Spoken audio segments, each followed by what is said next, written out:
Vedavedhye pare pumsi dase dasharathatmaje Vedav prachetasa dasit sakshad Ramayanatmana.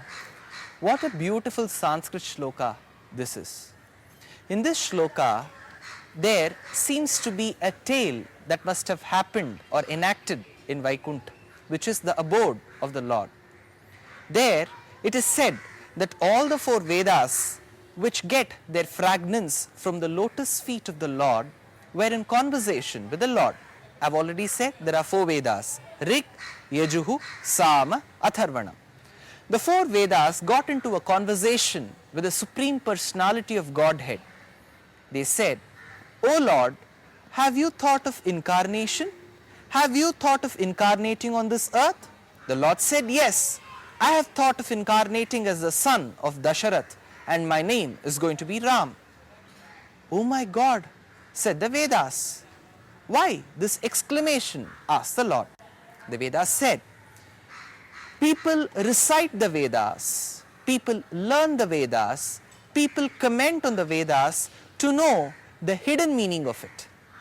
And the hidden meaning of all Vedas is none but you, O my Lord. And if the meaning of the Vedas itself is going to be incarnated on the earth, then what about the Vedas? Why abandon us?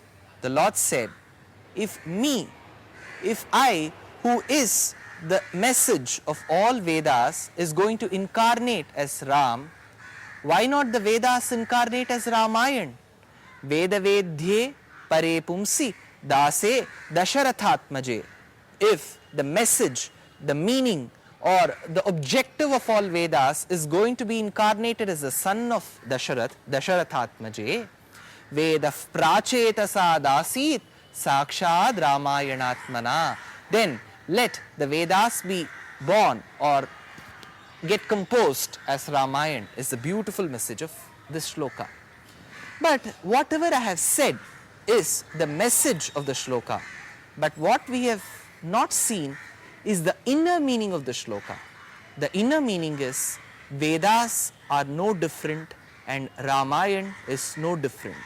Ramayanam is equal to Vedas in all respect and in all regards, maybe a step higher than even Vedas. So, we have seen the importance of Ramayana, and in the previous episode, we have also seen the meaning of the word Ramayana. While all this is the meaning, we need to understand one thing. Day after day, week after week, month after month, year after year, millenniums after millenniums, we speak of yugas, right? And a yuga after every yuga, people have been reciting, enjoying, enacting, acting, composing, singing, dancing to Ramayana. We have seen countless poets who have transcreated the entire epic of Ramayana. We have seen countless plays, we have seen countless versions, we have heard of thousands of people giving lectures, discourses, musical discourses, who sing stories, who sing the songs on this great epic year after year. You know, something very peculiar to we, the mankind, is, however be the thing, however interesting be that particular object or subject or any act or any play, we fall into this circle of boredom after a few days. I keep hearing a song, there is a recent movie, I keep hearing the song is amazing. People around me say the song is great. I keep hearing, I love the song. Maybe after a week I get bored, so if I would have been hearing it for 10 times a day, it gets reduced to 5, and then a week later to 2, and after a week it vanishes, and 10 years later people have to remind me, you remember this particular song, you were listening to it countless number of times, do you remember? Is the statement that they give out of surprise. That's how life is. But how come this beautiful epic called Ramayana has been enacted and has been recited millenniums and yugas after yugas, yet people fall in love with it?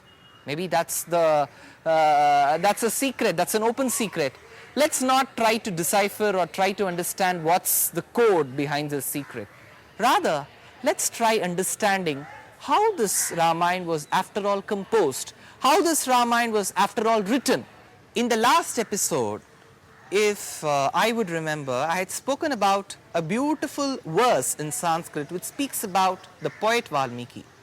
Kujantam Rama Rama iti madhuram madhuraksharam aruhya kavita shakham vande Valmiki kokilam. The person, whoever has composed this, speaks about the greatness of Valmiki. He says, in the beautiful tree of literature and poetry, and in that beautiful branch which is emerged out of that tree, there sits a mystic bird. Probably he calls it the cuckoo, the koel, the kokilam. And that cuckoo keeps on telling not cuckoo, not cuckoo, but it says Ram, Ram, Ram. How beautiful it is. Kujantam, it says Rama Rama iti. It says the word Ram, Ram again and again. Kujantam Rama Rama iti madhuram madhuraksharam.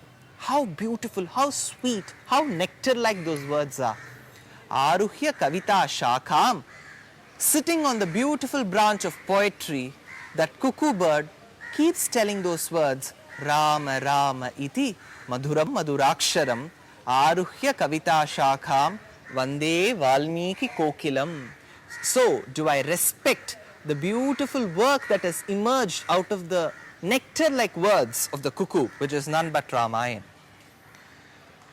Something that comes to my mind, attention, is another proverb in our huge treasure house of proverbs. It's called Subhashita Ratna Bhandakaram. There it says, Kakaha Krishnaha, Pikaha Krishnaha, Ko Bhuta Pikah Kakayoho, Vasanta Samaye Tata, Kaka Kaka, Pika Pika. Kakaha Krishnaha, the crow. I think the nature is quite helping us. You can see so many crows actually giving that sound. Kakaha Krishnaha.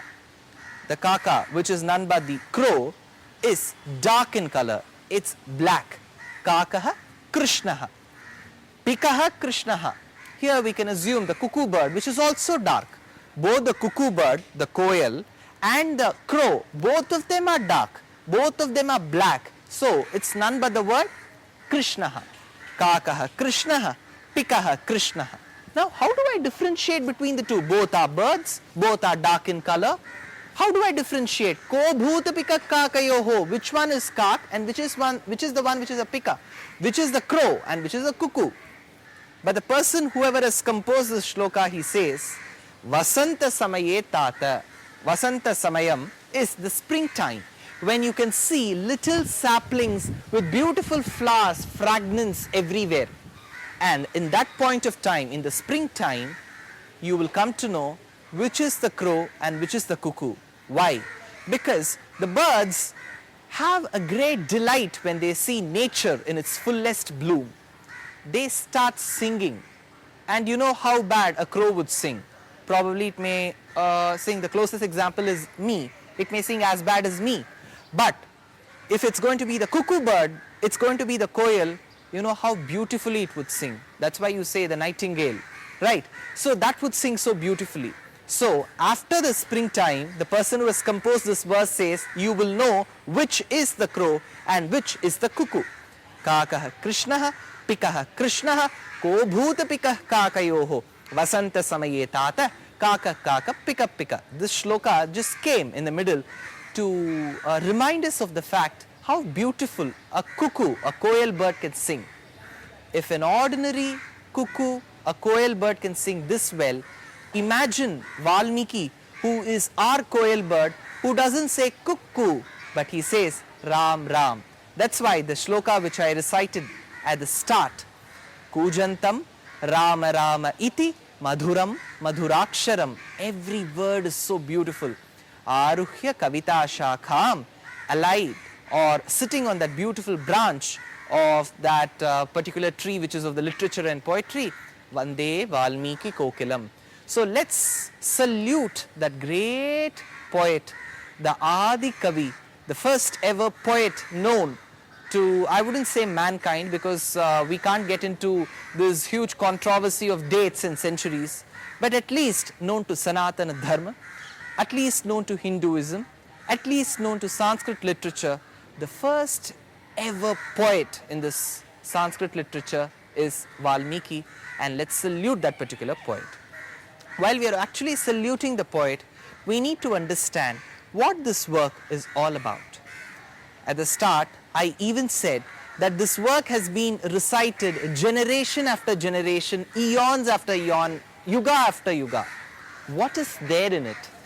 Probably, if we consume a piece of a sweet, be it a jalebi or be a gulab jamun, the first one is damn sweet and I love it. The second one, I may not like it the extent to which I like the first one. Probably it's the law of diminishing utility which works there. The third one, no. Fourth one, not at all. Because however be it, I can't consume after a time.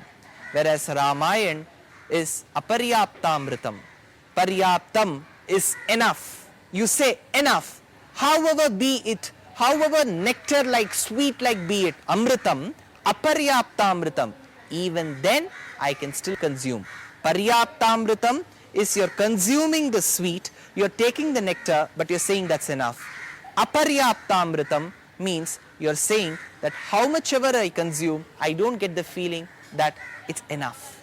I still want to consume more. For people who wish to travel or who love traveling, I would like to talk about the great god in one of the South Indian temples in Tamil Nadu. There is one temple town called as Kumbakonam, and there is one beautiful temple where the Vishnu himself is called as Aparyaptamritan, means one whom you keep looking at him, you never get the feeling that that's enough. You just feel like looking at him again.